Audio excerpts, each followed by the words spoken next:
Hello. Hello, it's Star Wars headlines or Star Wars talk. I don't know Some what's the say. official name of this thing. I always call it Star Wars headlines, but then DB was calling it Star Wars talks. I didn't know if you and Rebecca changed it. No, I don't know. I don't No. think we ever settled on anything permanently. But yeah, Uh, so the last couple days we had some panels at this New York Comic Con Metaverse online convention thing, and they all were from Lucasfilm Publishing. I think there were three separate panels, and didn't learn a terrible amount of information from any of them. The High Republic one, they dropped a few like new tidbits about characters and some interesting details, like the Wookiee Jedi has a wooden lightsaber that he built out of one of the trees on Kashyyyk, I guess, and stuff like that. Little intricacies about the High Republic that is coming out in January. But and then they talked about which authors are going to be writing the next phase of books, but they're all authors that are already working on that project, so it's nothing terribly like earth shattering coming out of that. And then this morning they did kind of the general Lucasfilm Publishing panel, which was really just an excuse to promote some stuff coming out in the immediate future. They had like half a dozen authors on just talking about various projects, but there were no major announcements coming out of that either. If you've been paying attention to what's coming out already, there were no announcements pretty much. Then they focused on Amy Ratcliffe's A Jedi Mind book. It's like a mindfulness guide for people who want to learn how to meditate, but tying it in with the Force and the Jedi and stuff like that. and I mean, just to tie it together, you recently interviewed an author for your podcast. Yeah, this past week I had Preeti Chibber, who is the author of Star Wars: A Jedi You Will Be. It's a children's book that's about Luke's training on Dagobah with Yoda. And again, this one's kind of like a good way to introduce really young kids to the concepts of the Force and the Jedi and stuff like that. And it's pretty fun, and it's got really nice, fun, colorful, cartoonish kind of drawings. What's that? Yeah, and I know Amy Radcliffe is was a husband on your um, podcast as well. So Yeah, and has been very supportive of you getting folks. So um, yeah, she has. She's an acquaintance. I don't know if I'd call her a good friend because I don't know her terribly well, but I'd like to know her better. She's really nice, and she's really knowledgeable about Star Wars, and now she's getting to write like beyond like Star Wars reference books like the Art of Star Wars Galaxy's Edge, which is coming out, that she wrote. She's also getting to write that Jedi Mindfulness book, but then she's contributed her first Star Wars fiction to the upcoming anthology book called The Empire Strikes Back from a Certain Point of View, which is the sequel to the Star Wars from a Certain Point of View that came out 3 years ago for the 40th anniversary of the original film. Now, for the 40th anniversary of Empire, they're doing this again, and it's 40 stories that all take place during the events of The Empire Strikes Back, but they're all from either supporting characters or like background characters' points of view, which I think is such a great concept. And I haven't finished the first book, but I want to get through that. I also really am excited to read um, this new one, and I'm sure I'll inhale that a lot faster because I got to write the review. The other one, it's like you could read a story and then like put it aside and come back to it later because the stories are not connected other than them all being taking place during that film. Um, and I just thought it would be fun today to kind of go through. So earlier this week they announced all 40 stories, what the subjects of each story would be, like which characters perspectives we're gonna get. And I just thought it would be fun to go through all 40 and kind of give our thoughts on that. Yeah, so you actually, I got excited because you mentioned it yesterday because we did the watch along for Empire Strikes Back Yeah. last night, and um, from a certain point of view, it was always one of those books that I never read, but I thought was interesting, just because I mean I'm not the Star Wars guy you are, but I was. you know, I just don't read all that much, and I just never got around to it. It's not like the Galaxy's Edge book, which I kind of felt like I had to read, or some Yeah. other things. So so I'd love to go through and hear what your thoughts are. I have recently seen Empire Strikes Back, so I feel like Yeah, so fresh and there new. the cool thing about it is it's in like chronological order in the based on like the narrative of the film. So the first story is called Eyes of the Empire, and the central character in that story is going to be an Imperial probe droid technician who's like in charge of sending out all these probe droids that we see going out at the very beginning of the film. And curious to see like what perspective are we getting from that character and why that's important. I think that that could be interesting. And then next up is one called Hunger, which is actually from the perspective of the Wampa ice creature.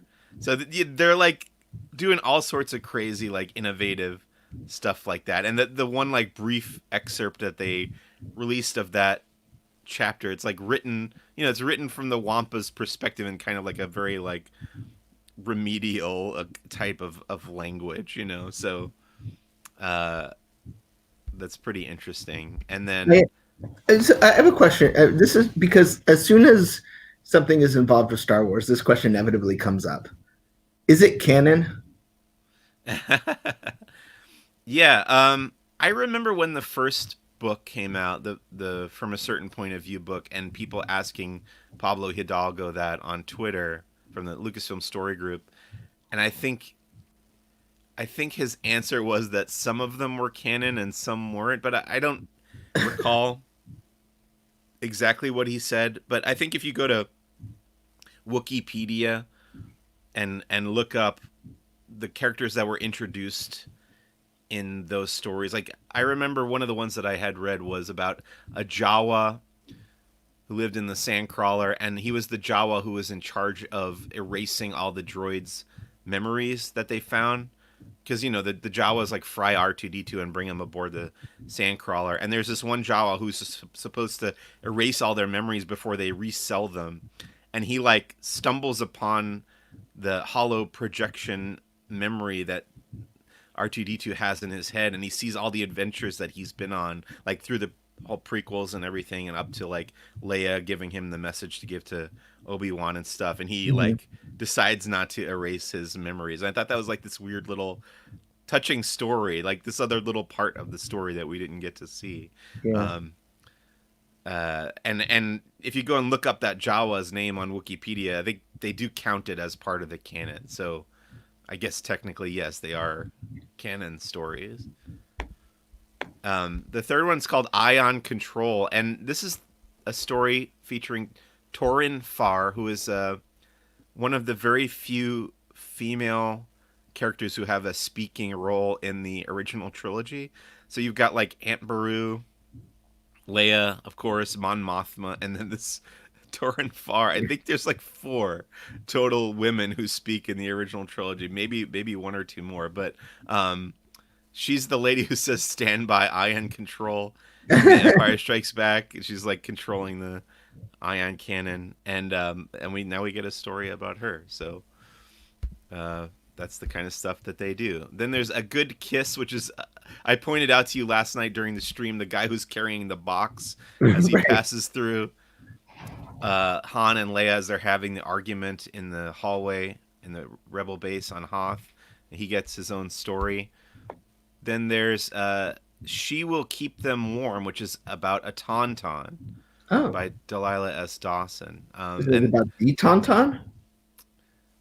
I don't remember if they've said which specific Tauntaun this is, but the name of the Tauntaun is Murra, Murra. I don't know if that's the Tauntaun that Luke takes out or Han or what, Well, but because I guess the warm part, I just think of the being in the belly. that's yeah. I didn't make that connection, but yeah, it could be the one that Han slices open to keep Luke warm, and she smells better on the outside.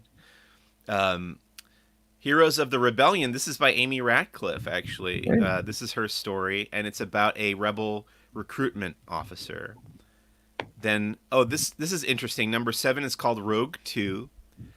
and it's written by Gary Whitta, who wrote the screenplay for Rogue One, a Star Wars story. But this is the story of the pilot who has the call sign Rogue 2 on Yeah. Hoth, which is his name is Zev Sineska, and he's the guy who discovers he finds Han and Luke after they've been outside all night. He's the guy flying the Oh, snow okay. speeder Yeah. around. It's funny because when they say the rogue names in Empire last night, like, you know, it now like because of Rogue One, like every time they say Rogue 2 or whatever, I think, oh, Rogue One. Like I Right. never really thought about that sort of call sign. I never thought about the call signs all that much, except like Yeah. Rebel or whatever. And uh, Yeah, obviously when they named Rogue One, it was a reference to the Rogue Squadron, right. which had existed in Star Wars lore for a long time. But in the recent comics, they've explained how Luke Skywalker actually named Rogue Squadron after Jyn Erso and her team. So Oh, they've gone and retconned that whole thing to give it a little bit more continuity, like in tribute to the team that gave their lives to get the information out about the Death Star. I think it's interesting how, to me, the Star Wars. I don't know what you call it. It's not expanding universe because that has connotations, but Yeah, the other stuff that the ancillary ancillary storytelling. materials is what I would Yeah, call it. Yeah. yeah, it is best, I think, when it tries and explains things that they don't have time to explain in the movies, but make sense, as opposed to like trying to find their own little piece of the Star Wars galaxy and then telling a story there. Because I feel like it's so constrained as to what Mm. you can say when you're trying to do a full sort of parallel journey, as opposed to taking those moments that were in movies, but maybe exposition that might not have been necessarily obvious, like the Rogue, connection. Just Right. seems a great way to have a conceit without having it be sort of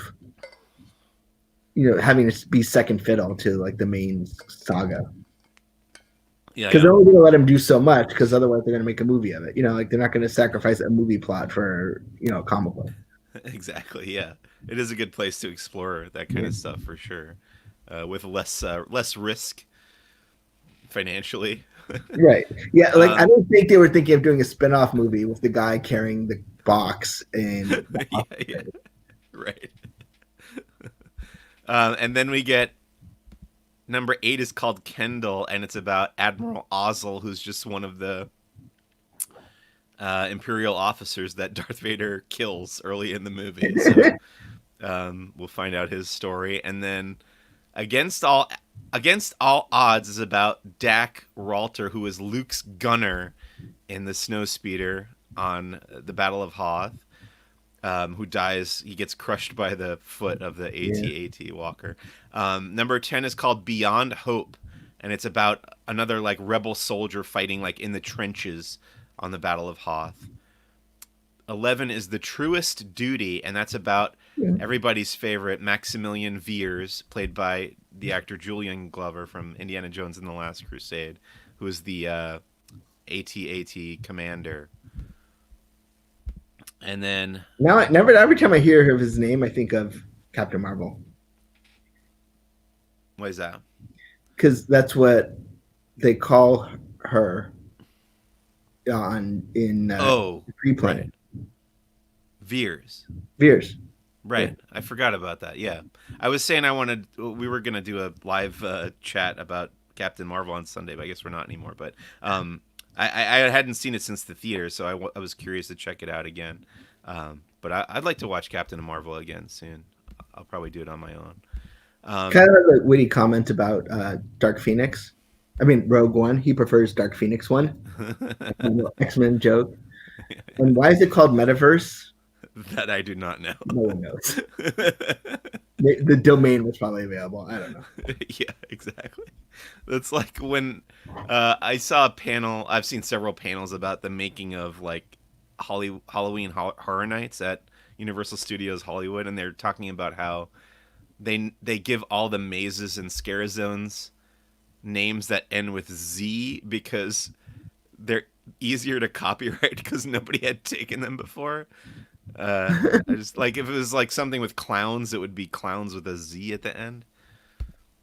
Um, Next up, there's a naturalist on Hoth, which is about, I guess, a rebel officer who's studying the wildlife of Hoth Oh, by Hank Green. This is 13 is called The Dragon Snake Saves R2D2. And this one's interesting because it's not a prose story. It's actually going to be a comic strip by Katie Cook, who has um, written and illustrated a bunch of children's books in the Star Wars universe.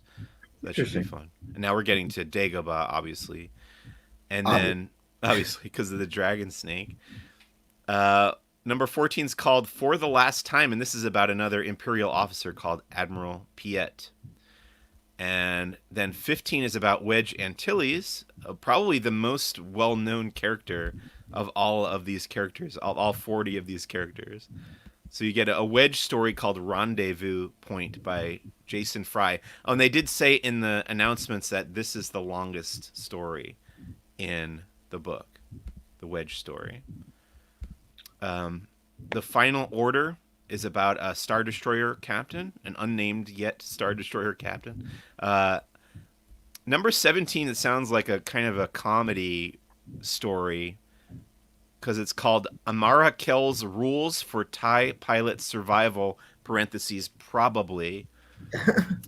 And it's about a TIE fighter pilot, and it's written by Django Wexler, whose name sounds very familiar to me, but I don't know what else that person has written. I believe he's the father of Bubba Wexler.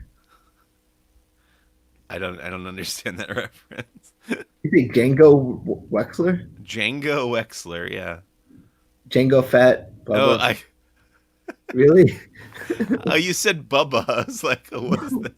Okay, I guess I no, I did. got you now. Sorry, Yeah. I got had to get up early this morning. Okay. Um, I was thinking Haskell Wexler, the cinematographer, but maybe that's just my film school. I don't know what podcast he's referring to. I feel we both know a podcast that uses Z for copyright reasons. I don't know either. But again, it's still early. Um, Number where were we? Let's see. Oh, 18. The first lesson is about Yoda, and it's by Jim Zub. So actually, Yoda is probably the most familiar character. But then we get another familiar character in Emperor Palpatine for number 19. The story is called Disturbance by Mike Chen. Then, okay, number 20 is really interesting to me. It's called This Is No Cave, and it's from the perspective of the space slug, aka the Exogorth. And the little excerpt that they released of this one was pretty cool too, and it kind of like gives the galactic cosmic history of this space slug species that the Millennium Falcon gets trapped in on that asteroid, which is do something I you never thought we would explore. do you think the Yoda story is from the perspective of Yoda who's been sitting there for 30 years waiting for Luke to finally get there? Yeah, actually, if you go and read they put out like a sentence from each of these stories. If you go and read that sentence, I think it is the moment that Yoda realizes that Luke has landed on the planet. Mm. So I'm guessing it's either leading up to that or like just around that moment where he figures he has to go and like put on this ruse and pretend to be this little, uh, Muppet. yeah, a little Muppet exactly. Um, Then we've got 21 is called Lord Vader Will See You Now. It's from the perspective of Rey Sloane, who is a recently introduced character to the Star Wars canon, but very popular. She's the admiral who basically takes over the Imperial remnant after the Emperor is killed after Return of the Jedi. So now we're going to find out what she was up to during The Empire Strikes Back. I think probably before she was promoted to admiral. So that'll be interesting. Number 22 is called Virgins. This one's really interesting to me too because it's about the Dark Side Cave, which we talked about last night during our watching of The Empire Strikes Back. So this story is actually from the perspective of whatever dark side presence lives in that cave on Dagobah. I'm really really curious to find out what's going on there. That's by Tracy Dion. Okay, and number 23 is a Bosk story. So yeah, There you uh, go. I'll be interested in that one too. Tooth and Claw is the title. It's by Michael Kagi, who's written some other Star Wars stuff. 24 is by Daniel Jose Older, who has also written some Star Wars stuff. He's doing the High Republic IDW Adventures comic. He did Last Shot, the novel, and it's called Stet! Exclamation point. It's about Zuckuss and Forlom, the other two of the other bounty hunters. Then 25 is another bounty hunter story about Boba Fett by Zoraida Cordova. It's called Wait for It. No relation to Hamilton, I'm guessing. 26 is called Standard Imperial Procedure about another unnamed so far Imperial officer by Sarwat Chada. Is any of these stories the guy that gets blown up when like the three admirals are talking to Darth Vader? I hope so. I hope so. That would have come a little earlier, I think, because we're past the asteroid field as far as like the chronology goes. Okay, then 27 got me to raise my eyebrows a little bit. This is called There Is Always Another. It's by Mackenzie Lee, and it is from the perspective of Obi-Wan Kenobi's Force Ghost. Oh wow, So, yeah, that's gotta be interesting. that should be interesting. Because we Then, just talked last night about how Force ghosts are kind of an interesting story device. yes, so hopefully we'll find out a little bit more about what the afterlife is like for these Jedi who become one with the Force. Okay, and then 28 is by Cavan Scott, who's writing some stuff for the High Republic and a few other Star Wars things. It's called Fake It Till You Make It, and it is about Jackson, the green rabbit from the original Star Wars comic book from the 70s. Very, very cult I remember that guy. Star Wars character who has very recently been brought back into the canon in some of the IDW comic books. So now he gets another story here in the anthology collection. That should be fun. 29 is called But What Does He Eat? And it is about a chef on Cloud City preparing that dinner for Darth Vader and friends that we were talking about last night. Yeah, that's that we're not quite sure if they actually eat or not. Right. So I guess we'll find out. That's by S.A. Chakraborty, and I apologize. I'm terrible at pronouncing a lot of people's names without having heard them. 30 is called Beyond the Clouds. It's about a wannabe bounty hunter who lives on Cloud City by Lilium Rivera. Number 31 is called No Time for Poetry. It's about the two remaining bounty hunters we haven't talked about yet, IG-88 and Dengar. It's written by Austin Walker. 32 is about the Ugnaughts who live on Cloud City, called Bespin Escape by Martha Wells. See if they tie those Ugnaughts in any way to the Mandalorian. That would be interesting, yeah. Because, you know, Mandalorian takes place 6 years after Return of the Jedi, so it's about 7 or 8 years after Empire. So theoretically, Kuiil, the Ugnaught in the Mandalorian, could have some tie to the Ugnaughts. Because he talks about his past, but doesn't really elaborate. Yeah, he says he was a slave to the Empire, which, you know, the Ugnaughts on Cloud City were working for Lando, so yeah. I don't know if he would have been one of them, but certainly maybe related in some way. Then we've got 33 is called Faith in an Old Friend. Okay, this one's going to cause a commotion, and already kind of did when they announced it. It's about L337, Lando's droid from Solo, a Star Wars story, who got basically inserted into the Millennium Falcon's computer system. Mm-hmm. And now we get her perspective of, I guess, basically reuniting with Lando at the end of The Empire Strikes Back, which is totally crazy. I always wondered if they would follow up on that. Because, yeah, I mean, they mentioned it, and they kind of made it seem like it was a big deal, but I don't think it really kind of went over a lot of people's heads about, like, what that means, that, you know, right. She's with the Millennium Falcon. I mean, even to the point of, you know, Rise of Skywalker. Yeah, and I really actually expected them, in Rise of Skywalker, I expected them to have a little moment where Lando like kind of. I mean, they show him on the Falcon, but there's never that moment of like reconnecting with L3. But I guess that's a little too esoteric for a movie, designed to make $1 billion. Then we've got 34 is called Dew on Batuu. And yes, that's Batuu from Star Wars Galaxy's Edge. And it's about another cult favorite character, Wilro Hood, who's the guy who runs through Cloud City holding the ice cream maker or the Camtono. It's written by Rob Hart. And I guess he's due on Batuu and Black Spire Outpost. So they've got a Galaxy's Edge connection in this book. That'll be fun. That's really cool. Yeah. 35 is called Into the Clouds. It's about Jalen, a new character who is a Cloud City socialite, written by Karen Strong. 36 is The Witness, and it's about a stormtrooper called Dina Lorne, a.k.a. TK342, written by Adam Christopher. Now, 37 sounded intriguing to me. It's called The Man Who Built Cloud City, and it's about a character named the King of Cloud City, written by Alexander Freed, who has also been on my podcast and has been writing the Alphabet Squadron novels, which are beyond excellent. Some of my favorite stuff in the current canon.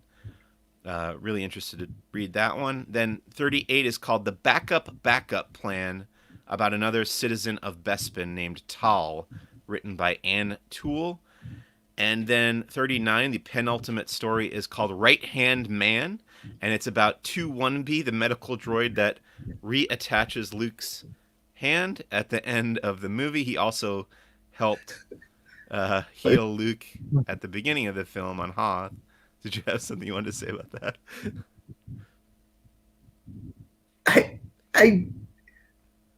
I think he could have done a better job because as we learn in the sequel trilogy, it's just not durable.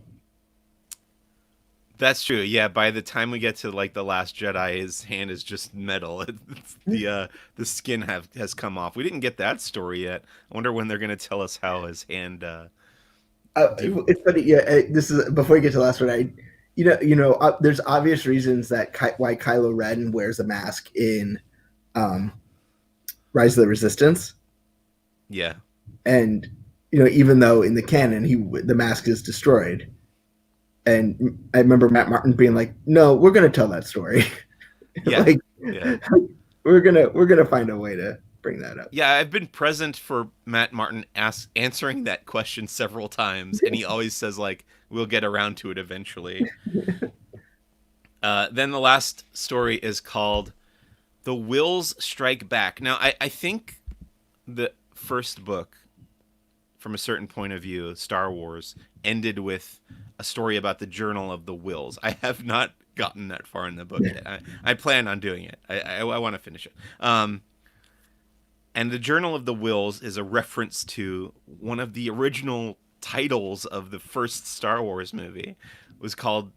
I think it was called Star Wars from the Journal of the Wills, or The Adventures of the Star Killer from the Journals of something crazy like that, coming from George Lucas. So now the Wills are this mysterious, I think, way of record keeping that the ancient Jedi Order used. They talk about it in Rogue One because the characters Chirrut Imwe and Baze Malbus are guardians of the Wills.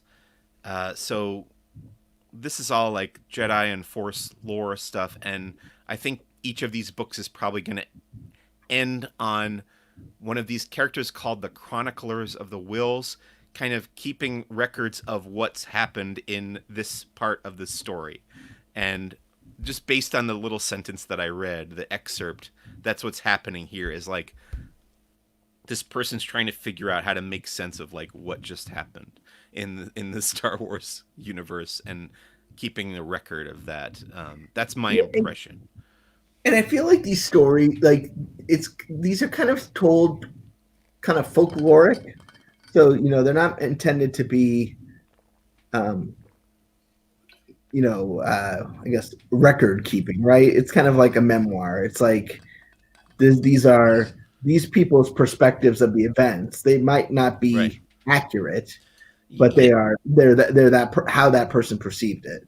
Exactly. And that's one of the things that the story group always emphasizes, especially Pablo Hidalgo before he made his Twitter private and everything. He always would say, like, canon is, first of all, it's like what you make of it, you know? And then secondly, it's always from people, like, these events happened, but what you're seeing is always from, or what you're seeing or reading is always from certain characters' perspectives, and it always has this, and we even see that more literally in the Last Jedi when we get that kind of Rashomon style flashback to Luke's confrontation with Ben Solo before he turns into Kylo Ren. So yeah, I mean, there are things that definitively happen in the Star Wars universe, but what you're seeing is always subjective. Right. And that I think that's what's cool about this book is, these, I mean, when Mac and I talk, like, sometimes Marvel will do a comic that's told from like the perspective of like Joe Citizen from New York, and like all this crazy stuff's happening around him, and You but said there is a comic like that, or you would like there to be a comic? no, they do that comic all the time. Like, Okay. like usually it's like when they do a big event, they'll do like Yeah. from the street level perspective. Yeah. And I think it's really cool because in the end, you might not be the guy battling the space monster, but you're living with the consequences of a guy battling a space monster or Yes. whatever the situation is. Right. And, this galactic civil war is happening, and there's no way it doesn't touch every person's life. It just touches in different ways. Right. Even last night, like you said, why you were asking why does Star Tours have weapons, and we were saying that, like, it is like a commercial flight that you're taking, but they are flying through a battleground, basically a galactic battleground, so they kind of need defense systems for that reason. So that sounds like a really good book. It makes me want to go back and read the first one. Same here, yeah, and I think I'm like 4 or 5 stories in, so I gotta really like, uh, and first I have to play Star Wars Squadrons, which is another thing that we haven't really talked about on this show. So maybe this weekend I'll try to finish the story mode on Squadrons, and then we can talk about that next week. And I'll try to find time to read more of from a certain point of view as well before I get that second one. Mac, do you remember last like December when we were talking like what are you gonna do? There's not like all the Star Wars movies and Rebels is or Clone Wars is done. You're gonna have nothing to talk about or do. I don't know. I disagree actually because I remember thinking that I wanted to start the podcast, the Who's the Boss podcast, at the beginning of this year because I thought it was going to be a really interesting year for Star Wars because it was the end of that trilogy. The sequel trilogy ended, but I did feel like Lucasfilm was entering into this period where they had a little bit more freedom because they were restrained by not being able to tell stories really between Return of the Jedi and The Force Awakens, with the fear that J.J. Abrams or whoever would want to like fill in those gaps himself in the movie, and they did kind of do that a little bit. But now they can do basically whatever they want, which is great. And the High Republic is really intriguing to me. We kind of knew that big announcement was coming up, and the comics moving forward to the period between Empire and Jedi was really interesting and fun to me. And yeah, I'm just super excited about a lot of this stuff. Well, great. So thanks for joining us. We will have more Metaverse coverage throughout the day. Yeah. Right. Lost tomorrow. Yeah, you're going to have Lost, and it's actually the one Disney company panel at Metaverse tomorrow is the Lost Anniversary Fan Q&A. I'm excited for that. I'll keep thorough notes. But yeah, there's a lot happening, including Mac just learned about Venom, King in Black, the Ghost and Molly McGee from Disney Channel, Agents of S.H.I.E.L.D., Archer, Monsterland from Hulu, MODOK, which sounds like a blast, Hellstrom. So there's just a lot going on. So follow us all weekend. And any parting words, Mike? No. I can't think of I totally teed you up for the whole "May the Force be with you" thing, and you just yeah. Okay, I think like Leia says in The Last Jedi, I've said it enough. I know. Okay. Bye, everybody. Bye.